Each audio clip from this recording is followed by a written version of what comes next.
Mas a gente tem um assunto muito interessante para conversar com você agora.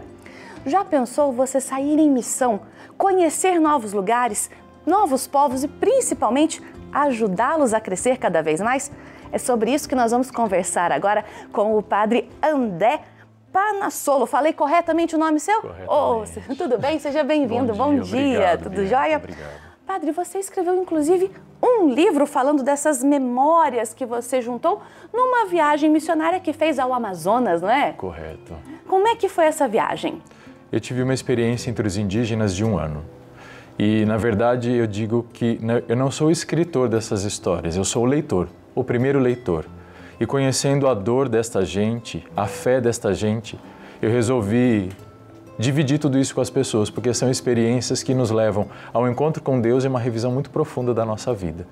Você é novo, jovem ainda. Tem quanto tempo de sacerdócio? Eu estou indo para o meu 4º ano de ministério. 4º ano. E como é que surgiu a vocação na sua vida? Ela sempre também teve esse pezinho na missão? Sim, sim. A minha vocação vem desde a infância. Eu tenho um tio, o irmão do meu pai, que é sacerdote também. Inclusive, hoje eu sou vigário dele. Então, nós estamos na mesma paróquia, em Amparo. E esse carinho pelo ministério sacerdotal, ele surge também de leituras. Como você bem lembrou, a importância dos santos. Eu sempre gostei muito dos mártires, dos missionários e dos santos da caridade. Então, isso tudo fez com que eu me dispusesse a me abrir ao que Deus quisesse. Essa experiência que mudou muito na minha vida. E como é que foi receber o convite de ser um missionário? Eu imagino que medos, dúvidas surjam também na cabeça de quem recebe esse convite. Como é que foi para o senhor? Na verdade, eu sempre tive este desejo. E aí eu tenho um amigo que hoje ele é bispo, Dom Manuel, bispo de Registro, e ele, numa brincadeira, disse, vamos comigo para Amazonas? Eu disse, vamos. E quando estávamos chegando em São Gabriel da Cachoeira, ele disse assim para mim, Padre André, qual é o sentimento que você está sentindo? Eu disse, parece loucura o que vou dizer, mas é um de alegria, é como se eu estivesse voltando para casa. E quando cheguei e entrei na igreja, na Catedral de São Gabriel Arcanjo, diante do Santíssimo, que é um sacrário onde tem o nome das 18 etnias, porque elas são 18 etnias diferentes, na minha cabeça imediatamente se formaram algumas imagens. Madre Teresa de Calcutá, São Francisco de Assis e Irmã Dulce da Bahia, no seu encontro com os pobres. É muito bonita essa missão realmente de chegar até o necessitado, que às vezes precisa de um olhar diferente, de um carinho, de uma atenção, de um povo que muitas vezes é também negligenciado, não é mesmo, padre? Sim, infelizmente os indígenas não são respeitados, não são compreendidos e vivem à mercê. É muito fácil nós amarmos aquilo que nós julgamos perfeito, mas na verdade a nossa experiência de amor verdadeira é amar aqueles que não têm nada para dar a não ser o próprio coração, que é a experiência que a gente faz nesse lugar. Bonito isso, realmente. Aliás, o senhor ficou lá na Diocese de São Miguel da Cachoeira. São Gabriel da Cachoeira. São Gabriel, desculpe, de São Gabriel da Cachoeira.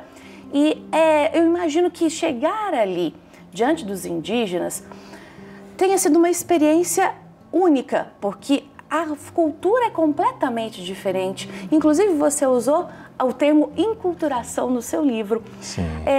Eu queria que você explicasse como é que foi esse choque de cultura, de diferença e ainda assim de proximidade, porque também é o nosso povo, não é? Com certeza. Para mim, o maior enculturador foi Jesus Cristo, que assume a nossa natureza, a natureza humana.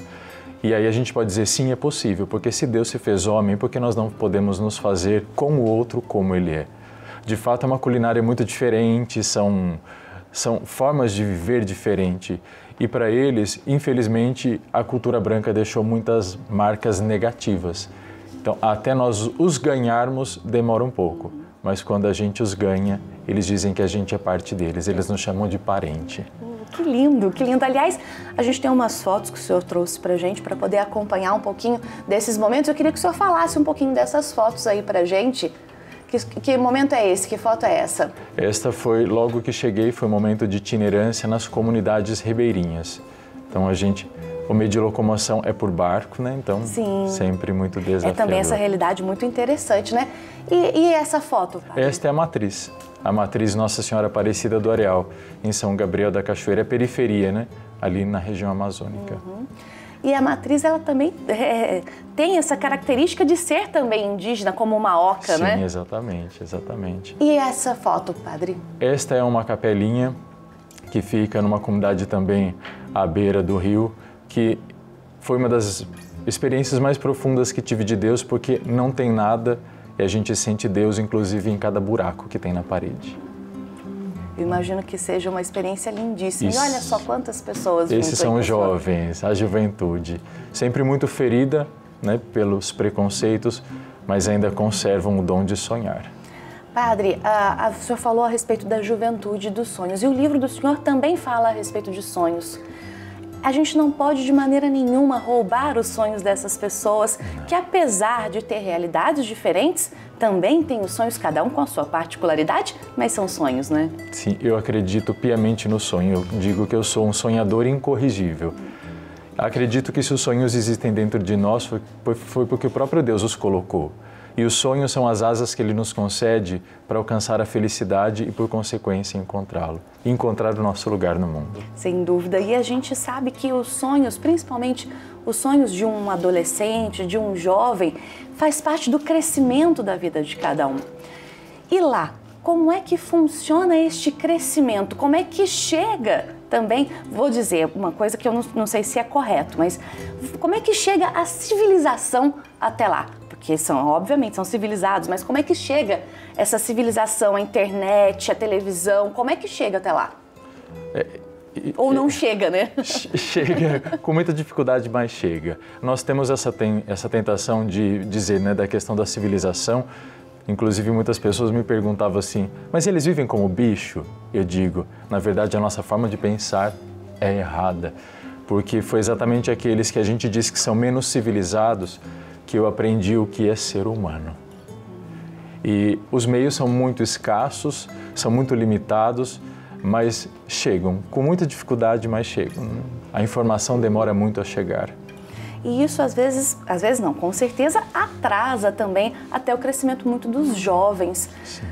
Quais são os principais anseios, os principais desejos daquela comunidade, padre?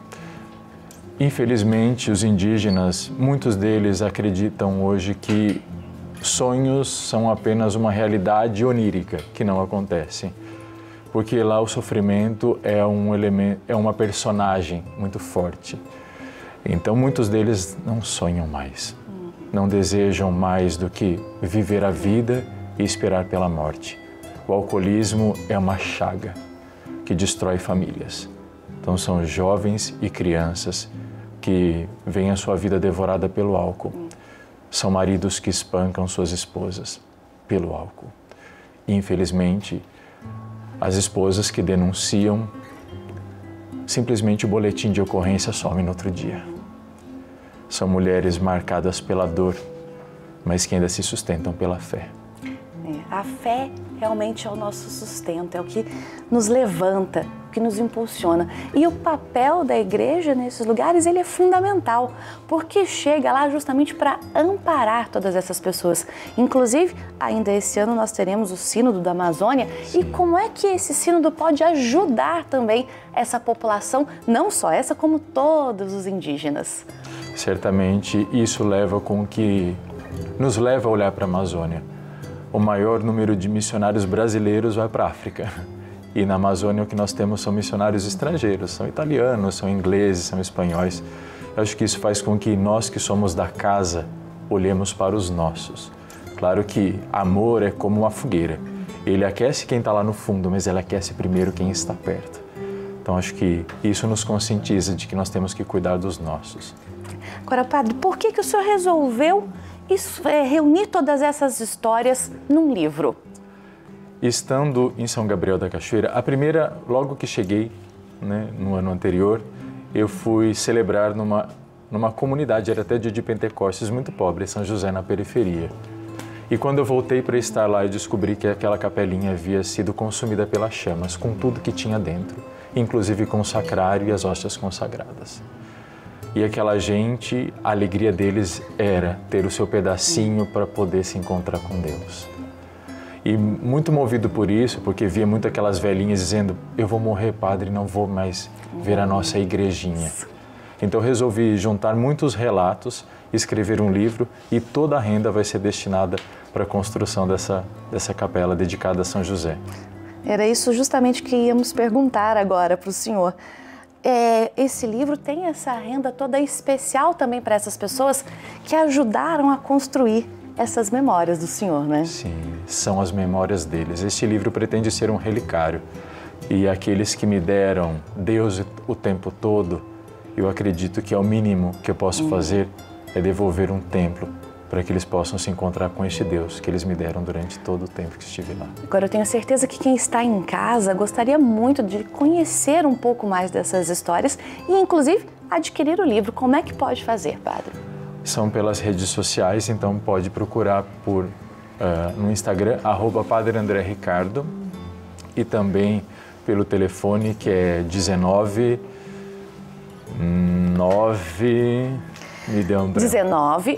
eu tenho anotado aqui, padre, pode deixar, 19 998 18 7716. Exatamente. Podem entrar em contato então com o padre para poder adquirir o livro Minhas Memórias, Fragmentos de Outras Histórias. Você conhece outras histórias por meio da vida também do Padre André. Padre, obrigada pela presença aqui conosco e que este seja o primeiro de muitos outros, não só livros, mas muitas outras missões e que elas se transformem em livros também, para que a gente possa viver essas missões junto com o senhor. Eu agradeço, Bianca, de coração o espaço e convido o leitor a mergulhar um pouquinho, não conhecer somente as terras amazônicas, mas o que há de mais bonito, a alma dos indígenas, e nelas encontrar o Deus que também se revela com traços indígenas, com traços da nossa terra. Amém. Obrigada pela presença aqui conosco mais uma vez.